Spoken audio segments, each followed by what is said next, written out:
So mga paraan upang mabaliw at matakot ang isang lalaki na mawala ka o ikaw sa buhay niya. Yes mga kabamay, meron lang kayong dapat na mga bagay na dapat sundin at i-apply sa isang lalaki, sa isang relasyon upang siya naman ngayon ang mabaliw.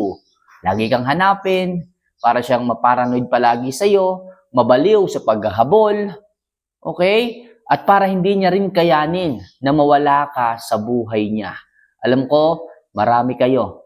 Marami kayo ang nangangarap na isang araw, kayo naman ang katakutan ng isang lalaki na mawala sa kanilang buhay. Kasi alam ko, ang dami sa inyo na palaging kayo yung naghahabol. Kayo palagi yung nagpi-please, nagmamakaawa na manatili sila sa buhay ninyo. So sa pagkakataong ito mga kamamay, ito na ang sagot. Ito na ang susi kung papaano kayo naman ang kababaliwan at katatakutan ng isang lalaki na mawala sa kanilang buhay. So mga kamamay, bago po natin ito pag-usapan, bago ko po sabihin sa inyo, huwag niyo naman po sanang kalimutan na mag-subscribe, mag-like at mag-comment na rin po sa ibaba ng sarili mong katanungan. Kung gusto niyo pong mag-shoutout, pwede rin po mga kamamay. So kung nagawa niyo na po yan, huwag na po natin ito masyadong patagalin. Ano po, yung mga bagay na maaari niyong gawin upang kabaliwan at katakutan kayo ng isang lalaki na mawala kayo sa kanilang buhay. So, number 1. Kailangan mo na mag-workout at panatilihin na palaging maging mabango. Bilang isang babae mga kamamay, alam ko simple lang to pero napakalaki po ng maaari nitong maging benepisyo pagdating sa isang relasyon. Kung ikaw po yung babae na nagpapabaya na sa sarili, yung tipong matagal na kayong magkarelasyon, mag-asawa, 5 years, 10 years, pero ngayon, bakit parang hindi na siya natatakot na mawala ka? Dahil nga, masyado ka nang nagpabaya sa sarili mo. Masyado ka nang hindi nag-ayos. Masyado ka na lang naging kampante sa sarili mo. Okay, bakit hindi mo subukang muling ibalik ang alindog mo? Kung nafe-feel mo na parang may something na mali sa inyong relasyon, parang meron na siyang pinupormahan, nahahati na yung oras niya sa'yo. Baka kailangan mong ibalik ang alindog mo. Kahit may edad ka na, kahit matanda ka na, kung sasabihin mo, kailangan mo pa rin mag-ehersisyo. Marami akong nakikita dyan na 40, 50s, ang gaganda pa at ang tataas pa ng appeal. Bakit ganun? Kaya nila pero kayo hindi. 35 pa lang kayo pero losyang na ang peg. 34 pa lang kayo pero tamad na tamad. Gusto nyo pang kumain, humilata kaysa mag-workout, mag-ehersisyo? Mga girls naman, control nyo po ito eh.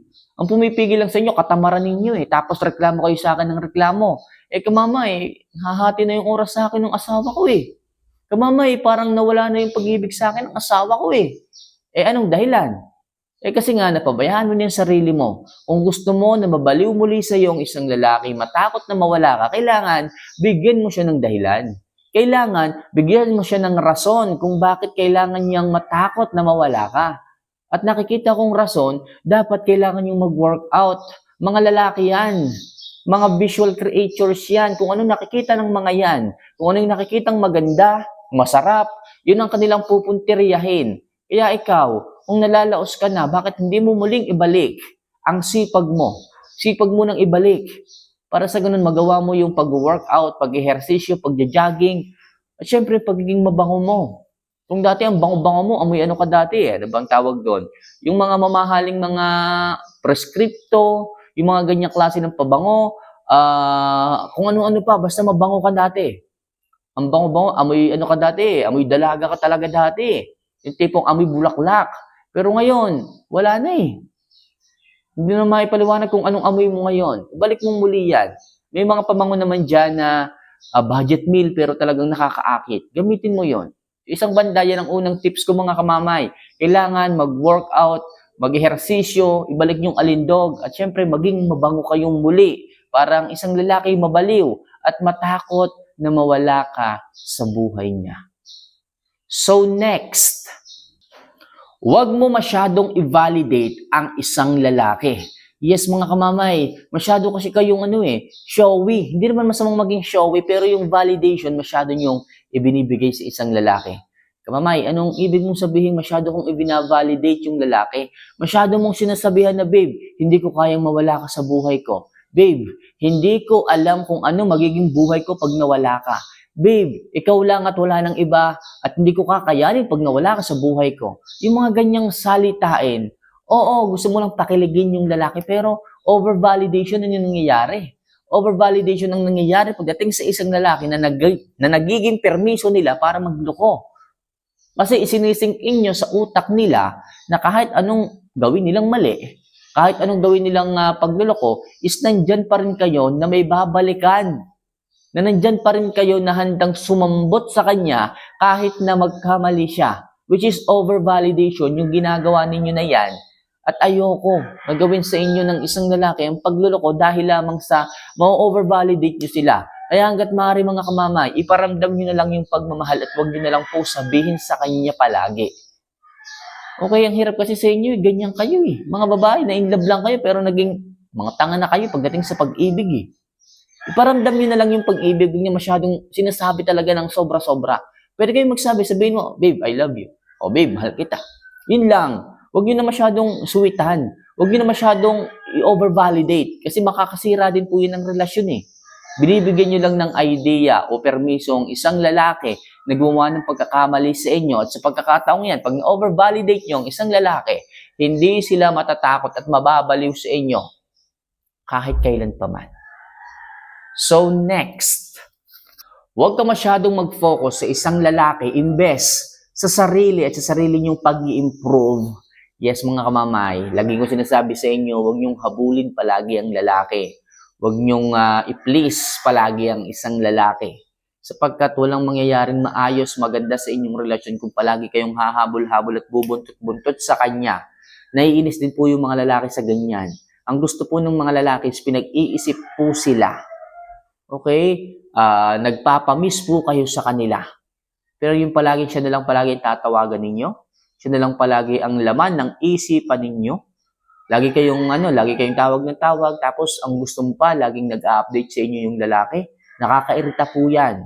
Huwag niyo pong pilitin ang lalaki.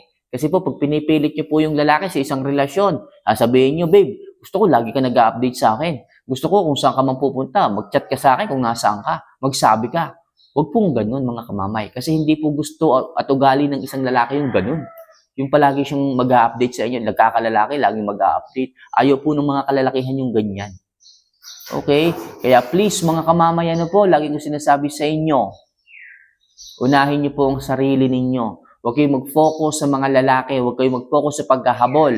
Imbes mag-ayos kayo, mag-self-improve kayo at mapapansin po ninyo na sa halip kayo yung naghahabol, siya na po yung bubuntot sa inyo. Siya na po yung mababaliw muli sa inyo. Siya na po ang hindi kakayanin na mawala kayo sa kanilang buhay kapag nakita nila na high value babae kayo. Kapag nakita nila na hindi kayo patay na patay sa kanila at palagi kayong nakaabang sa kanila. Kaya lagi kong hinihiling sa inyo, huwag masyadong mag-focus sa lalaki at imbes mag-focus sa sarili at sa sarili mong improvement. Alright, so maliwanag tayo dyan mga kamamay ha. So next, ipakita mo rin na meron kang buhay sa labas ng inyong relasyon. Yes mga kamamay, hindi palaging sa lalaki lang nakadepende ang inyong kasiyahan. Hindi po pwedeng isang lalaki lamang ang lagi nyong, alam mo yun, nakakausap. Hindi po pwedeng isang lalaki lamang ang ginagawa nyong mundo. Kailangan may oras din po kayo sa ibang tao, sa ibang bagay, sa ibang hilig. Ika nga sa mga taong mahal mo, sa taong nandyan para sa iyo, mga kaibigan mo. Kailangan meron ka pa rin buhay sa labas ng inyong relasyon. Kasi mahirap din po kasi na kapag sa isang tao ka lang nakadepende. Okay, yung tipong pag nag-away kayo, magmumukmuka na lang. Pag nag-away kayo, kundi isang buwan ka ng masama ang pakiramdam.